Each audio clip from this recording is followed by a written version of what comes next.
it's Dong Bisaya. So ito ipapakita ko po sa inyo ngayon kung paano mag-prepare si Dong Bisaya ng kanyang live. So tara, let's panoorin ito. Ito yung para sa condenser mic. Tapos ito, prepare ko to siya. This one, para to sa connect ng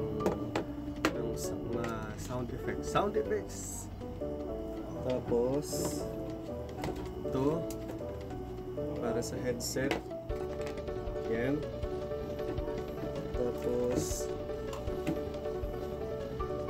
the microphone. Ito. And ito, the ring light. So ito yung ring light, mga Kadong Bisaya. So i-prepare ko din siya. Diba? Hindi lang ganun kadali lang mag-live. Kuha ka lang ng cellphone. Diba? Kaya para dyan sa mga hindi nakaka-appreciate, kala nila yung pagla-live ay basta-basta lang. Hindi rin basta-basta. So siya saksakan.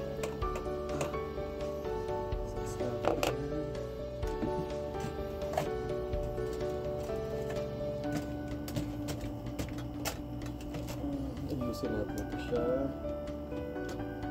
That one. Kasi ano. And akit natin itong saksakan. So, yan yung mga saksakan. Yan.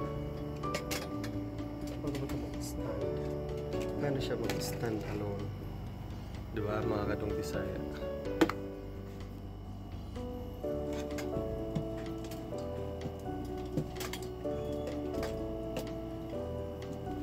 Tapos ito, connect natin to para dito.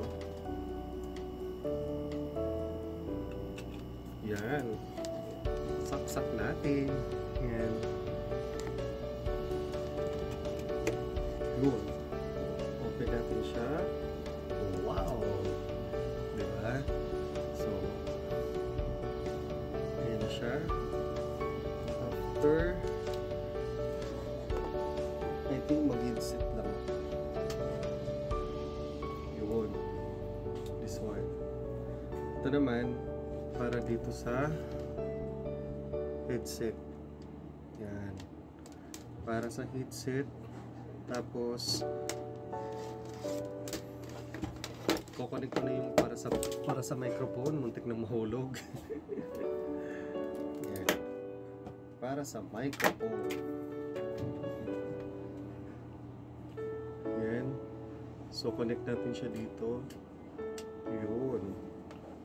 So actually nawawala yung kabitan ko, yung alam ko saan ko nailagay, saka na lang yun, hahawakan ko na lang ito. And ito, connect natin siya dito. Yan o, sa condenser mic. Ayan, sa condenser mic. So connect natin siya. Then the last part, asan yung charger? Para na sa charger. Charger naman para dito sa V8 one. Exact and connect para sa charger. Tapos dalawang stick yung ginagamit ko. So itong stick para to lagayan para to sa music, diba? Pag kumakanta-kanta, kahit alam mo na hindi naman ganun kagaling kumanta, di ba? Sabi ko nga, huwag kayo mahiya kahit hindi kayo marunong kumanta, kanta lang ng kanta, di ba? So ito para to dito sa isang phone na gagamitin ko para sa music. So kukunin ko na siya dito.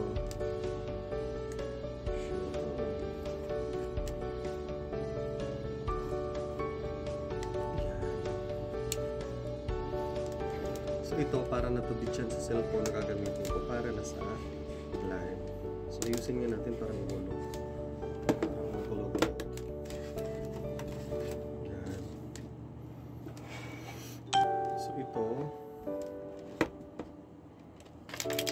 Ito na yung headset.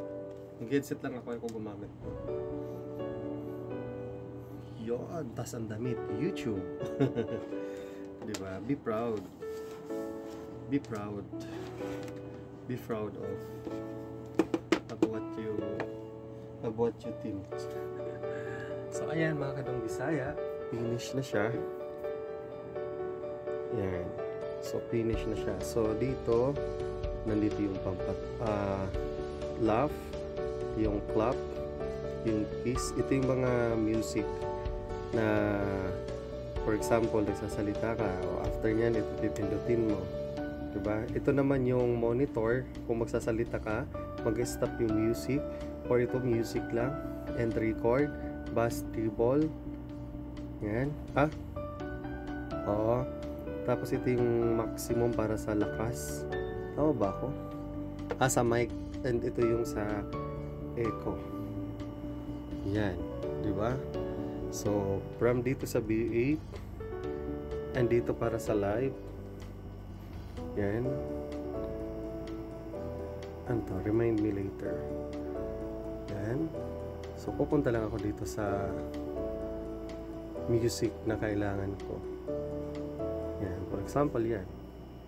O, dyan na. Diba? Tapos itong isa, ito yung lagayin. Actually, ang in-order ko nito is black or white. Di ko alam dumating pink. Pero, niyaan ko na. Diba?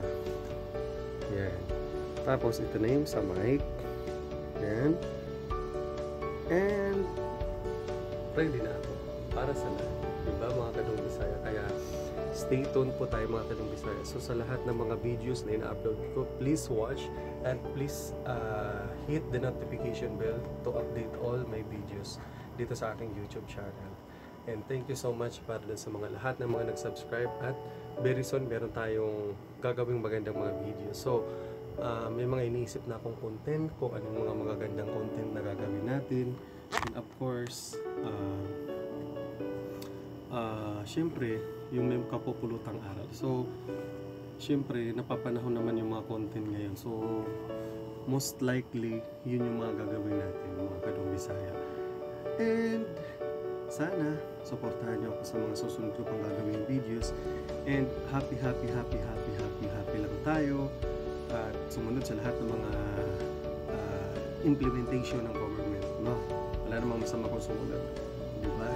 So, thank you so much and see you soon for more updated videos na i-upload ni Dong Bisaya dito sa aking YouTube channel. At saka pala, shoutout dun sa mga lahat ng mga walang sawang sumusuporta and also to, actually meron akong i-collab na isang vlogger din. Actually, mas naman siya, mas ahead ng konti. So, mas ahead siya ng konti kaysa sa akin. Ang pangalan niya ay si Jupita, di ba? Jupita, yan yung nasa vlog niya. Actually, taga Iligan City siya. So, very soon, pag hindi na masyadong strict, may chance na magkaroon ng collaboration, mga kadong Bisaya. And hope to see you soon. And please don't forget to subscribe my YouTube channel. It's Dong Bisaya. And thank you so much sa lahat ng mga sumusuporta. And also please follow on my Facebook page. It's Dong Bisaya page. Yan, i-follow niyo rin po ako doon. And sa aking Facebook naman, diba? Sa personal Facebook ko naman, it's Dong Bisaya also. So maraming salamat sa walang sawang nanonood at sumusuporta. Although, konti pa lang naman yung aking subscriber, pero kahit konti yan, ito sa totoo lang, napakahirap. Kahit mag-reach ka lang ng 50 to 100 subscribers, napakahirap yan. Pwera na lang kung sikat ka, pwera na lang kung napapanood ka sa TV, dadami talaga yung subscriber mo, diba? So, well, siguro depende rin sa content na ina-upload mo. Ako kasi hindi pa naman ako masyadong nagano talaga kasi nga busy ako sa trabaho. Pero siguro sa ngayon kailangan ko nang maging focus dito sa aking YouTube channel.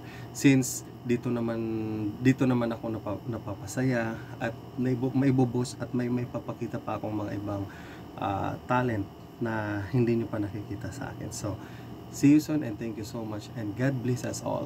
Watching, thank you for watching guys. Thank you so much and we love you. Stay safe and always pray. Yun lamang po.